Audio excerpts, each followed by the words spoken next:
Power star Pawan Kalyan ప్రస్తుతం సినిమాలో నడుస్తూనే అటు రాజకీయాల్లో కూడా బిజీగా ఉన్నారు. ఇక రాష్ట్రంలో సార్వత్రిక ఎన్నికలకు నామినేషన్ల ప్రక్రియ కొనసాగుతుండటంతో జనసేన అధినేత పవన్ కళ్యాణ్ పిఠాపురం ఎమ్మెల్యే అభ్యర్థిగా నామినేషన్ వేశారు. ఈ సందర్భంగా జనసేన కార్యకర్తలు, అభిమానులు భారీగా ర్యాలీగా పవన్ వెంటెళ్లారు.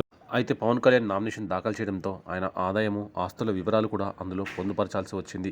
దీంతో ప్రస్తుతం ఆయన ఆస్తులు, అప్పులకు సంబంధించిన వివరాలు నెట్టింట వైరల్ అవుతున్నాయి. ఇందులో పవన్ కళ్యాణ్ ఈ 5 ఏళ్లలో 114 కోట్ల ఆదాయం కూడబెట్టారు. ఇక అప్పుల విషయానికి వస్తే ఆయన తీసుకున్న లోన్లతో సహా 64 కోట్ల పైగా అప్పు ఉన్నారు. ఈ అప్పులు ఎవరెవరి వద్ద తీసుకున్నారు అనేది ఇప్పుడు చూద్దాం.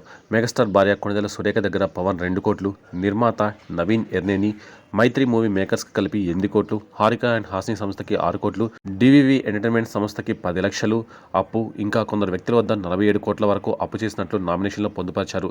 వీటితో పాటు పవన్ కళ్యాణ్ ట్యాక్సుల రూపంలో 70 కోట్ల వరకు చెల్లించినట్లు పేర్కొన్నారు. ప్రస్తుతం ఈ అప్పుల చిట్టా పద్దు నెట్టింట వైరల్గా మారింది.